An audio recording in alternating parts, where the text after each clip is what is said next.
Neil, what's going on, man? I'm good. How are you? I'm good, bro. Thanks for joining me tonight. To the viewers, thank you for joining our first official podcast. This is the Just on Time pod. We're your hosts. My name is Myles. This is Neil. And today we just wanted to have a conversation about what you guys can expect from us when you come to the podcast and ultimately what we're trying to deliver and the value that we hope to bring to those of you that are watching now and to those of you that are probably and maybe in similar positions as we are, so let's just get right into it, man. So Neil, why don't we hmm start? Why don't you tell a little bit about what it is that you are doing in your life right now, hmm and your motivation for wanting to start the podcast. Yeah. So I'm an artist, recording artist. I make music. So self branding and getting the message out and speaking to people is something that's important to me in my regular life, but also in when I look at the career path and what's a necessity for being an artist. It's all about communication, essentially. I think both of us. I won't speak for you fully, but I think both of us in the scope in the span of our relationship had a lot of meaningful conversations and communicated in a way that we added value to each other's lives. Mm-hmm. I think when it came to us both speaking on the idea of starting a podcast, it both came from an opportunity to expand the brand. That's the initial reasoning. Once I really started to delve into like what I felt a podcast is and what is it a space for? What are you doing when you're listening to a podcast or creating one? I think to me it felt like a space for us to just send a continuous signal out into the world to continue to attract people that are in a space, the same space that we are, and need to hear the things that we're speaking about because we need to hear the things that we're speaking about, right? Yeah, So yeah. So maybe other people that need to tap into those conversations, and they may not have a sounding board to go off of or a space to exist in that mentality. yeah, no, beautifully put. And let me ask you a follow up.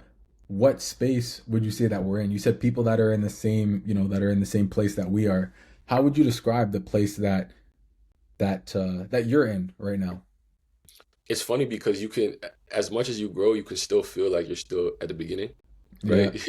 That's always the way it goes. But I think when I'm thinking about the signal that we're sending out, when I think about the people that can find value in these conversations and may feel comfort in this space, is anybody that's looking to create something for themselves, looking to ask more of themselves, and in that process of asking those questions, sometimes we stumble across the some of the answers and we don't know if it's necessarily the right direction. So sometimes you need somebody outside of yourself to reflect back and learn about yourself. You can't just sit in a vacuum and think that you'll have everything figured out. So Yeah. yeah, anybody that's in a space where they're trying to figure things out, where they're trying to improve, and they know that there's something inside of them that's calling them to get to the next level. I think in my opinion at least, I think that's probably through the signal that we're sending out. Those are the type of people that most likely will be drawn to us, and we'll be drawn to them as well. Yeah, no, I think and that's a perfect segue because a lot of what you just spoke on touches on what I do right now, which is coaching. I'm a mindset coach and I work with aspiring entrepreneurs mostly, and exactly the type of people that you just named, right? It's the people that are ambitious, that want more out of themselves, and they feel a pull to unlock their potential and to just execute on the things that are going to bring them fulfillment, the passion, the purpose, the things that we talk about, on a regular basis. I completely agree. I think that is the people who we hope to bring the most value to. Hopefully we can bring value to everyone that comes across this, right? But I think the value of having a space where you can have a sounding board, a space where you can bounce ideas, a space where you can learn about yourself. You and I, we didn't set out to create that. We didn't plan on, we're gonna have calls every weekend and do X, Y, or Z. We just checked in with each other along our respective journeys to learn from each other, say what's working for you, what's working for me, are we seeing similarities, are we seeing differences, and Mhm. really just, I think, collectively collaborate and try and find principles, strategies, frameworks, tactics, all the above that aid us in, I think, getting to where our respective goals are, right? Yeah, yeah. It was just like it felt like a natural progression. Mhm. And I think, yeah, this is that next stage of exploration. Again, it's like we're still figuring this out, you know? So it's not Exactly. like we're gonna come on the scene and, it's just gonna be perfect. But I think another reason why both of us are willing to do it is just like, another challenge. And, we both have an appetite to improve. So it's like, why not do it in a public way where, we're gonna have conversations that we think people can get value from. So let's let them exist in the world. Like if people come across them, they come across them. You Yeah. can, because you were the one that came. I know we were brainstorming the name, but you were the one that came up with the name, like the final name. So I mean, I feel like the name does give some semblance of understanding to like the direction that we want to go in. So do you want to explain how you came up with the name and what you think it represents? Yeah, I mean, we were just brainstorming, and I I think we were just in a space trying to speak to the essence of acting, executing, and being in a free-flowing space where you just are. You're just flowing. And that's how that name came about. We were just thinking, and I thought, of Just on Time. And I think the reason why we both liked it was because it really speaks to, I guess, a way of thinking that I think we want to embody, which is that it's so easy to fixate on all the different variables, right? Trying to get things perfect, trying to pick the right path, trying to be at the right place at the right time. And this is a key theme that you and I come back to a lot in our conversations, is like, we're good. We're just on time. We're just in the right space. We're where we need to be. And something that I've been thinking about lately was the fact that one of the reasons I think that everyone, and I do like everyone's personal journey has the potential to be impactful and powerful, is because wherever you are today, there was someone that was there yesterday. There's someone that can benefit there's Hmm. someone that can benefit from exactly what you went through yesterday. There's someone there today that can benefit from the wisdom that you have. And where you'll Yeah, be tomorrow, someone else was already there and they can share wisdom that you can benefit from. yeah, So that's something that's been really on my mind lately, especially, as a coach and, running a coaching business. It's difficult because you are the product. If you're feeling things where you're struggling internally, if you can't hide, if you're feeling imposter syndrome, if you're feeling perfectionism, if you're overthinking, all of those things can spill over into the business and how you show up. So I think it's really important for myself to just constantly remind myself that I don't have to have it all figured out. None of us have to all have it all figured out. hmm, There's value in the journey that we've been through, the experiences that we've had. And as long as you continue to try and learn and, have humility and just continue to grow, then that's all you can do. That's really all you can do, right? yeah. Like when you said the name immediately, I think both of us were like, "Ooh, that's a hard name." But I think one of the reasons why it resonated with me specifically was everything that you just said, and there was this feeling of like relief almost Mm, when you accept that idea of like being just on time. Like, you sometimes we want to be ahead of where we are. Sometimes we want to go back. Sometimes we're like, yeah. I like how things were back then. But yes, it's like embracing that, being in the present moment and accepting that there's a lot of beauty in being in the moment and learning in the moment. I think is that's at least why I resonated with the name and why I think it represented where we could go with what it is that we're trying to do for sure. Mm-hmm. Yeah, absolutely. Let me ask you, what do you feel like the biggest challenge that you are facing right now is, or that you've been facing recently? I think probably finding the balance between continuing to press on a skill that you have advantage or like leverage on and a skill that you need to take whatever you're doing to the next level, but it doesn't feel as natural. You know, like in me, for me specifically, like I write music, so that to me has always been a very like second nature. You know, I never had difficulty. Like if I tell myself I'm gonna sit down and do it, I can sit down for hours and do that. But the other elements of the creative process, or like creative expression, which is like the visual medium, the photos, the videos, all that stuff, I want to take control of that in terms of the artist branding and being able to present that side of the medium. But I don't have the patience, or the like, at times I don't have the patience to tap in and focus on that, because I feel like I'm sacrificing time over here. So that Mm, finding that balance right now is has been my biggest like thing that I'm grappling with.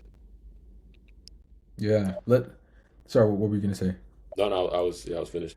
I was gonna say maybe we can stay here for a little bit because I do think that there is a theme there that a lot of people can probably resonate with. You tell me if it resonates with you, but what I heard was the battle between assessing opportunity costs. Really, it's to me what I heard was that you have one path. In this case, that happens to be a skill that you feel is refined, and continuing to double down on that you feel would be a great use of your time. But it sounds like now you're at a point where you feel to take your craft to the next level, there's another element, another skill that you're bringing, that you'd like to bring in, that you've been feeling some resistance towards because of the opportunity cost of the time that it will take to learn that skill and bring it into your tool belt. Yeah, Is that fair to say? yeah. The timing is crucial too, because again, it comes down to the expectation, right? Like we say, just on time. It's like you are you late or early? Well, late or early for what? It's your life at the end of the day. So, Yeah. um, yeah, that it can be there can be some expectation with the time. I think another element that I feel, and I know other people feel as well, but like if you're good at something, your identity starts getting tied into it, you know. And so taking time away from it feels like you're losing potentially a piece of yourself. Whew. Yeah, You for know, sure. that's another element of the grapple, or like the struggle between flipping between the two sides. Like it's not just strictly, oh well, a time thing. Sometimes it's like this is the only thing that I feel like I'm great at. Like how can I go a day without trying to do that? That's So huge.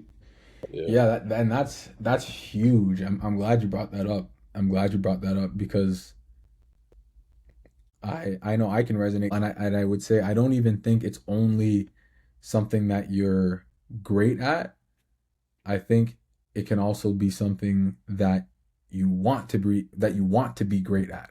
And I mm, know for me, for those of you that don't know, I spent a lot of time 5 plus years trading in the financial markets where I traded forex, right? And the very thing that stopped me from pursuing coaching, pursuing my true passion for years, was the identity that I had rooted in being a successful trader. I went to yeah. school, I got the finance degree, I started trading, I saw some success, not enough to change my position, but I felt like, logically, and that's where the opportunity cost also came in, because I'm like, okay, logically, this is where I've been spending my time. I know that I felt like I'm going to get the most return by sticking on this path because of how much I've already invested in it. And I think as I invested the time, the energy, the money, my identity also got rooted in being a trader. So I was grappling with, when I finally decided to start my coaching journey, I said, okay, you know what? I'm going to commit to my passion, commit to the coaching, but I'm Mm. still going to do some trading on the side. And I got to a point, and it wasn't until I met with a coach, and I came to the realization with their help that, damn, I didn't even consider the possibility of not trading or putting trading on hold so that I could commit myself fully to the thing that I know I want to do long term, Was it indefinitely. Was it a scare? Was there any like fear in sacrificing the trading identity, or what was the internal process once you made that decision to put it to the back burner? I realized that I had a lot of my self-worth tied up in my trading performance.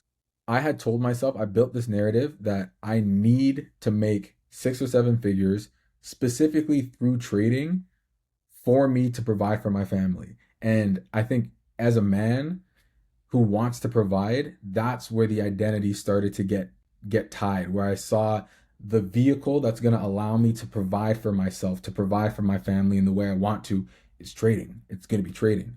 Mm-hmm. And so the internal process was really allowing myself to explore the idea of what my life might look like if I didn't trade. That's where it really started for me. Does that answer your question? Yeah, that's the direction I was looking for. So like you what did you go through like a mental process where you actually sat down and was like, okay, was like you said envision life without trading. Was that something that you told yourself you're gonna do? Like, okay, I'm gonna actually sit down and see what my life would look like, or you were you just more comfortable exploring the alternatives? Yeah, no, that's a great question. So no, I at this time I wouldn't have gotten that question unless I was working with the coach that I was with. So they that was one of the thought exercises that they had for me, was to specifically reflect and journal on that question. And I sat down, I answered it, and as I was writing it, I was like, wow, I think there's a possibility that I could feel a lot more fulfilled. I could feel like I would enjoy my days more because it's aligning with my passion. I could feel like I could breathe because I'm not putting so much pressure on myself to reach the financial goals that I'd set for myself in trading. There was Hmm. also the possibility that I would feel overwhelmed by not trading just because I was so used to trading all the time, and I could feel like, oh, maybe I'm making the wrong choice. But these were things that I had to really sit down and specifically have a question that had the ability to lead me to some of those answers. So tell me, okay, tell me this. In that process, you decided, okay, the thing that my identity was tied to initially, I'm willing to put that on the back burner for the moment because clearly there's some sort of like misalignment. Like th- Hmm. my identity is tied to this, but I don't know if this is if I envision myself 5, 10 years and this is my sole identity, am I gonna feel fulfilled? Hmm. Then you make a switch to something that for the meantime isn't gonna give you the immediate access to provide the same way that you said you wanted to. Has that trade-off been worth it in your mind in terms of um, your future fulfillment or even just your day to day? Like, has that trade off been something that you are thankful that you made? Yeah, 100%. 100%. I think to really allow yourself to see what potential you have, I feel like you have to commit. Like you have to make a decision that this is what I'm going to commit to. And for me, the sense of internal peace and fulfillment that I felt from making that decision on a daily basis, on a weekly basis, is honestly, it's something I can't really even put into words. Like, I'm the guy who, bro, I was going through some of my notes from years ago. I would write down, I have so many sheets of me writing down, doing exercises, trying to figure out, okay, what's the best path for me to go down? What's the best career that I can do? What's the best combination of time spent here and time spent here? And I didn't want to do that. I just kept feeling compelled to do that because of a sense of overwhelm, because something wasn't aligned. And Hmm. since I committed myself fully to coaching, that hasn't happened once, and I vividly remember feeling just a sense of just feeling lighter, just feeling so much lighter, knowing that I was on the right path. A lot of us want to know that we're on the right path, And I think that almost can set us up for failure, because for me, What do you mean by want they want to know? Like, are you saying that you can't know? that's exactly what I'm saying. Okay, okay. That's exactly what I'm saying. And I think too often we want to know that we're on the right path when we can't know. We can feel, but if you try and think something that you're supposed to feel, I think you're going to be extremely overwhelmed. And I think it's going to cause a lot of overthinking and self-doubt, and it can cause a lot of indecision. And I actually There's a rational reason that that's happening. What do you think that the reason is that you want to know before you move? Like, yeah, I, that's a great question. I feel like it's just human nature, and it's I think the need might derive from wanting safety. yeah, I was gonna say something along those lines for sure. The self protection, because again, I mean, it depends on the way you frame it, but there's a risk you're taking. Yeah, yeah, yeah.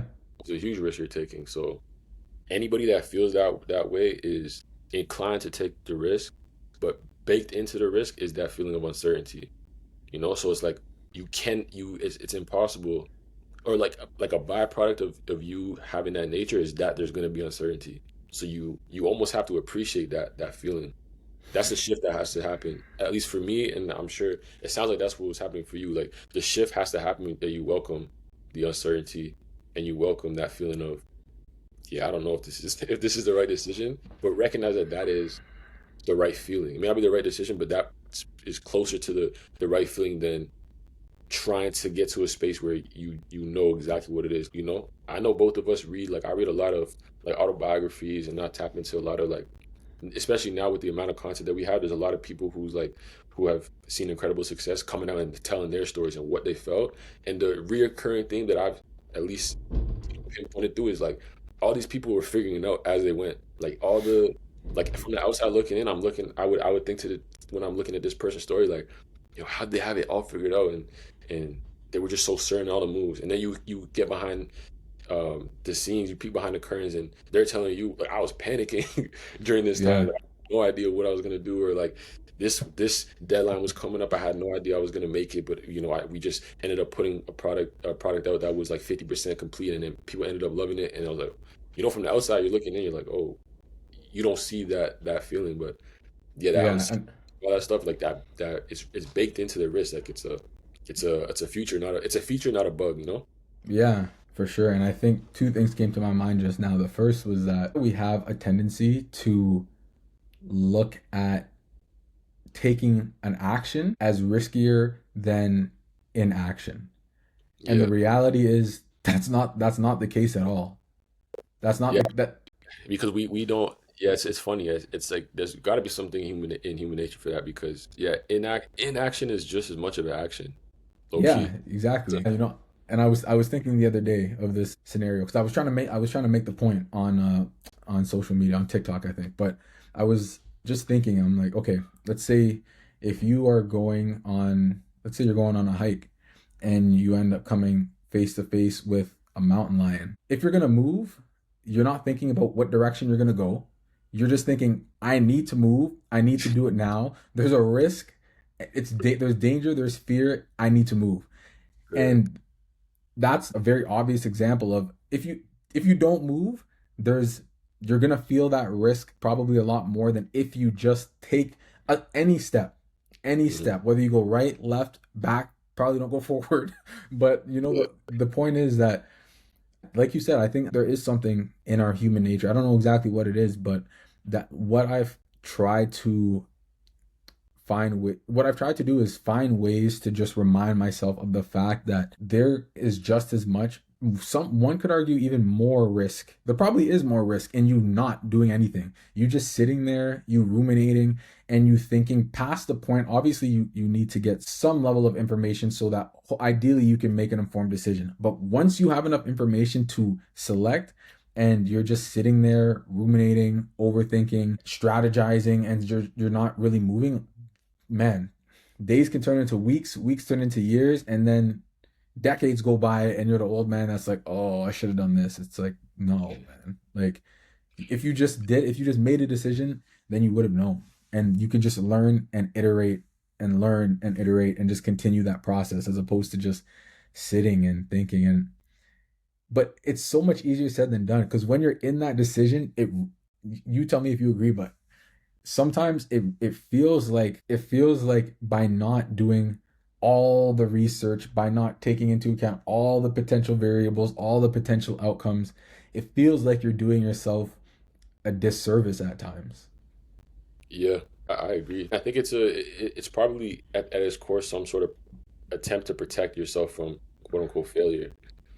And like as we're speaking, I'm like making an internal shift in my head. It's not gonna happen overnight, but I'm like, yeah, again, it's not a bug. Like it's supposed to be that's how you learn, you know? It's not a bug. Is that what you said? Yeah, I'm saying like it's not a flaw in the system. It's supposed you need to have that feeling in order for there to be the opportunity for growth. Like you, so even if you can use like simple examples. I know me and you, when we always use like sports analogies, but like like think about the way that you learn how to play basketball. You don't step into like if you're trying to learn how to shoot, you don't step into the gym afraid to miss a shot. You just you it's literally impossible for you to learn that way. Because what's gonna happen? You're never gonna shoot. What you'll do if you are You mean step if you're afraid to shoot or if you're afraid to miss a shot? you're afraid to miss a shot. Let's say that someone your goal is to be an elite shooter, and then you go into Mm. the you don't want to miss a shot. So what are you gonna do? You're just gonna form shoot without the ball. Yeah, yeah. So well, let me just get my form right. Like my form just needs to be right. My form needs to be right before I ever touch the basketball. You know what I mean? And you can do that. Like that's obviously like it's a metaphor. You can extrapolate it into a bunch of different directions, but you can really do that in real life where you just stand under the basket and form shoot and visualize the ball going in without ever actually touching the basketball. The next step is actually picking up the ball. And again, you can still be in a space where like I'm not gonna step too far back though. Like let me just stay right here and like be safe, right? Yeah. And so we're gonna keep going? I was just gonna keep going back, going back. But yeah, that's pretty much the gist of what I was trying to say. Yeah, and I think as you were saying that, I I don't think it can be a fear of failure, but at a high level, what I think everyone can relate to is there's some perceived level of danger. And that's what I think the What's reaction I say failure. What's the danger of? that can be different for different people. That's what I'm Mm, saying. For some people, I'm sure for a lot of people, it could be a fear of failing. For others, it could be a fear of there's a whole bunch of things. But yeah, all I'm trying to say is that regardless of what it is that you're speaking of or what you're speaking to, right? I think the reason why we feel safer by not taking an action a lot of times is because there's some perceived threat or danger in said area, and yeah, that can manifest itself in different ways for different people. But the bottom line is being aware of that is really important. yeah. That's all you can do. You have to be aware, but it's important to yeah to get to this place where you can recognize it and then start moving forward. Again, it's both of us are still dealing with that, so it's not like it's not like even recognizing it shifts it completely. But I think the people that have the advantage are the ones who either recognize it and move as a result, or like at least on the outside, it seems like some people don't even have that. They don't even have that feature where it's like they don't even sense the danger. It's just like I'm just gonna move regardless. I don't really care. Yeah, Well, that's a really powerful perspective too, because a lot of the time, this so-called danger that we're afraid of, when you really sit down and think about it, it's not really something to fear. Like, okay, a lot of people struggle posting content. They want to keep themselves safe because the fear is that if they post, it's going to get no views. They're going to get trolled. People are just going to talk shit about them. No yeah, one's going to like their stuff. All of those things could happen, but realistically, do the potential benefits of posting outweigh those potential negatives? I mean, that's the question for you to answer, for anyone to answer individually. But I think for most people, if they really sat down and thought about it after it happens, like, and what? Okay, no one liked it. Yeah. And then Someone, yeah, that's some, exactly what I was gonna say. Like after it happened, and then what? Like if the worst fear is I forgot who said this quote. I can't quote the author, but it was something along the lines of like like fear is worse in imagination than in reality. And mm-hmm, this is exactly this is exactly what you're saying. But even if all you like, let's say someone's afraid of posting something like a piece of content that they made, or the first step in a process that they're trying to start. And let's say in their mind their fear is, I don't want people to send this to their friends or laugh at it, and whatever, any number of things that they can fear. Like even if all those things were to happen, because I'm sure both of us have posted, and like maybe not to the furthest extent. I've never experienced anything like super crazy, but definitely maybe you don't get as much love as you expected, or there's just like silence when you do it and you realize this was the fear, this is what I was afraid of. It's like, yeah, I was tripping. Like 100%. And the thing is, it gets easier and easier. A lot of the time, it's just built up in your head. You know what I mean? Like I've found that the posts that I feel are the best for my growth are the ones where I hear crickets. mhm, Not not it's not best for the algorithm, it's not best for my followers, but it's best for my personal growth because yeah, once I did that a few times, yeah, yeah, once I did that a few times, like I was just willing to just let it fly. If it sticks, cool. If it doesn't, then I don't care. Like when I first started posting, that was something that that I wouldn't say I would be concerned about, but like, yo, it's not a good feeling when you put time into a post.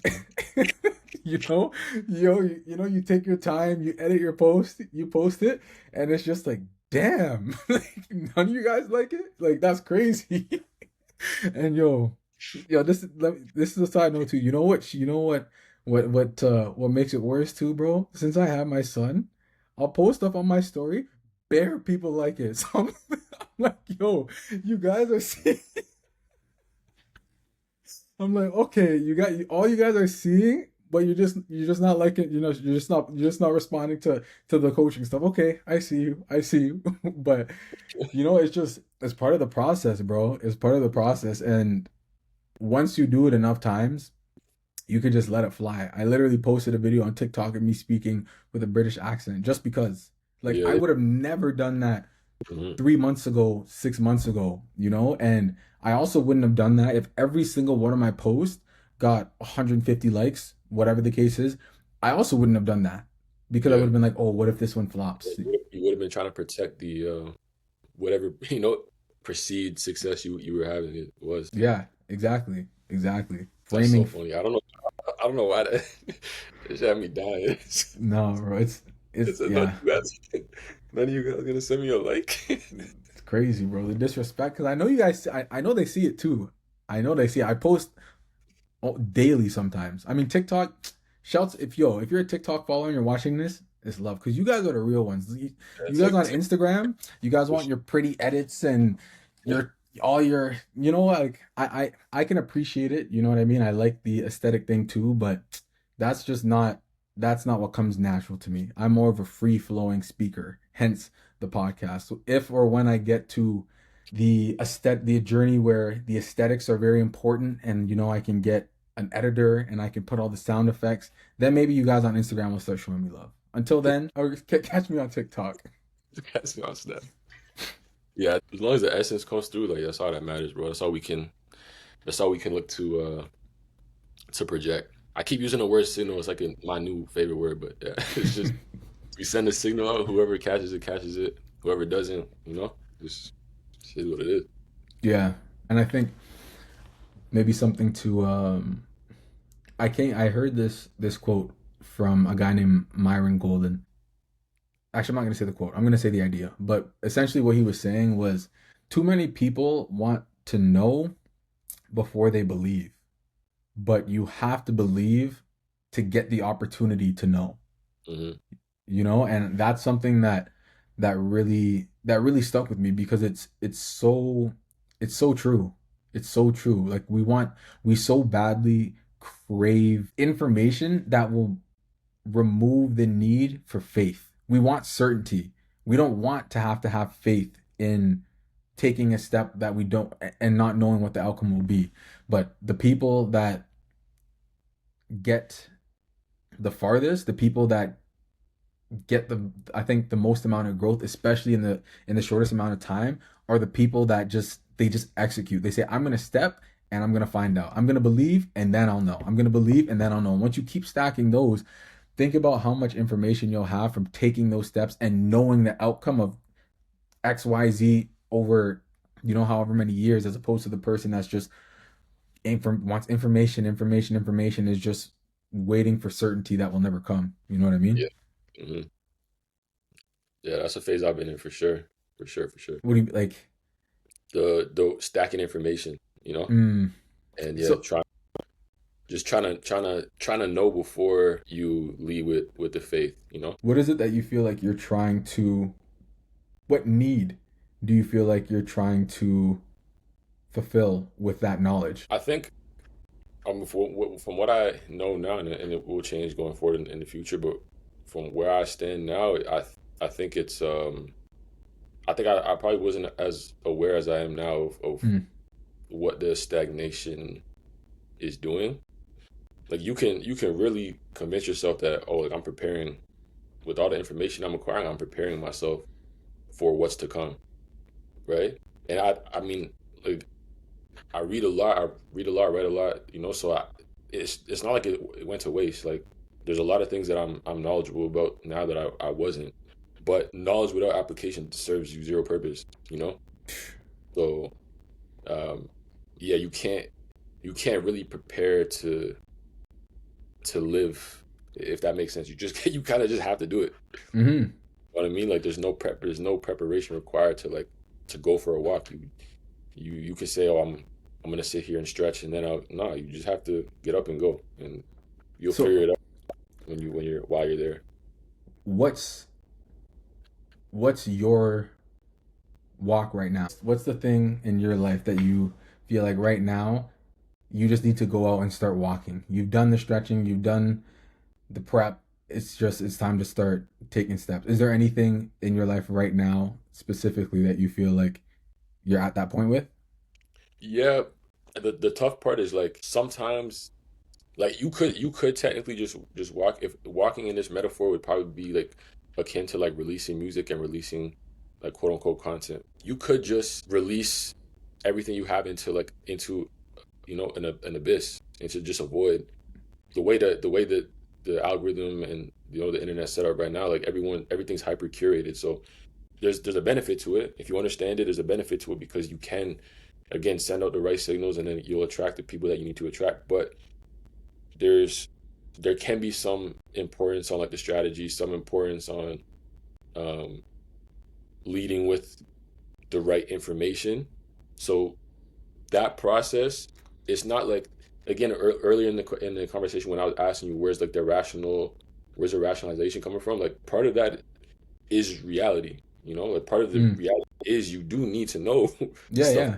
Like you do need to have certain ideas in place before you move.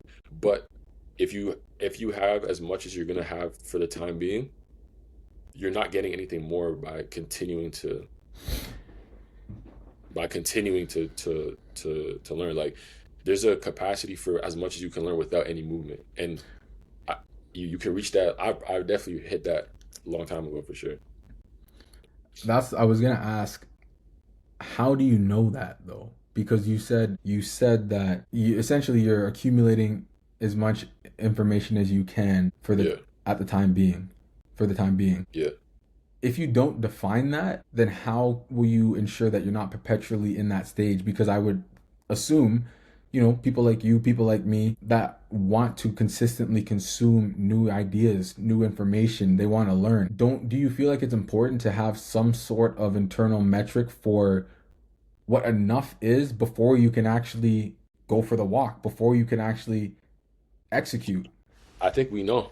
I think we know, and I think how you asked me how you can tell when the new information you're consuming is the same information that you already consumed. Mm. Mm-hmm. It's like there's there's infinite ways to apply ideas, but like I don't know if I'm gonna stand on this, but I'll say it just for the idea. But like there's like a it feels like there's like a finite amount of ideas. What I mean by that is everything comes from like a principle or a foundation. So yeah, there's different ways to interpret it, but the idea behind being an artist or like building a business is the same. It's the same foundation. Now you can interpret it differently, but if you read if you read The Intelligent Investor by Benjamin Graham. Benjamin Graham, I was gonna say Warren Buffett, but I know I yeah, think if it's you say you sit there and read that and you understand the difference between like speculative and what's the other part of it in there? um value investing. Is that what you're Value. talking about? Yeah, value. So you understand between being like a speculator and a value investor. Okay, you have that information. That book is like a foundational building block for a lot of other investing ideas. Then you can go on a spree of or a rabbit hole on YouTube where you're continuously delving and you're just going to be listening to like that information just reinterpreted. It's you already consumed it. You already consumed that foundation. You're just going over it in a different way, and you'll realize because the feeling that you felt when you first got that piece of knowledge that shifted the way you thought, the new stuff's not shifting anything. There's no perspective to be changed. Yeah, what I would push back on personally a little bit with that is that I think that there is a difference in terms of how you talked about interpretation, but I think the application is really where I feel like people get stuck in the weeds. For example, let's say you're talking about, let's say you consume information about going to the gym. You know that to get bigger, you have to lift heavier weights consecutive, like, over time. That's an easy principle in theory. Everyone can go to the gym and do that. They start with fives, they go to tens, they go to 15s. But I think at a more practical level, where people get stuck is the application of that principle, because you can apply the principle of progressive overload, or lifting heavier and heavier in so many different ways. Do I need to split up the body part? Do I need to split up, how am I going to split my days up? What type of workouts am I going to do? Do I have to add cardio? Like, there's so many variables, right? Don't you think the struggle with the application comes before doing? Let's say the gym is a perfect example, right? Because for sure you can get to a point where like before you start working out, you feel like there's so much information for you to understand. I don't want to start doing the wrong workouts. I want to optimize my splits. I want to Yeah. have, you can do all of that. But you're not going to like even if you think that you have the perfect you take a full gym course before you ever lift a weight, even when you go in, you're still gonna have that initial feeling because you're just not familiar with lifting weights. The person that doesn't know anything but just goes to the gym is gonna know more than the person that spent so much time on trying to understand like mechanical tension and all this stuff, and then but they never lifted a weight or they never spent a time in the gym in their life. The person that just goes and says, you know what, I'm just gonna figure it out. I'm here. All right, let me just go on the treadmill. I'm familiar with this. Okay, now I'm just gonna walk around. I see some weights. Okay, I see this guy curling. Let me just curl. Okay, well this is a little bit too heavy. Let me. That person is gonna know more than Okay, than so the let yeah. me ask you this then, because I agree with you, but you said what 10 you said about 5 minutes ago that there's certain things where you said you need to have the strategy or the ideas before implementing. And I'm not disagreeing with that. I guess Yeah. I'm just trying to pose the question for both of us. Why is it that we can look at certain areas and really see the value that the person who does nothing to prepare, or not nothing to prepare, but really does the minimum, or yeah, let's say the minimum, because you could argue that in the gym example, the preparation or research that they're doing is they're looking and they're observing.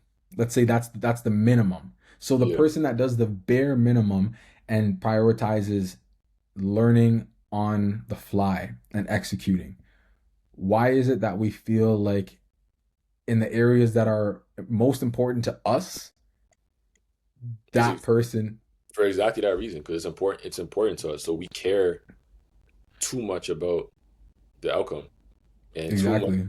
about the our own expectations. Because yeah, like I was never that person. Like when I started going to the gym, I was definitely I gotta do a lot of research.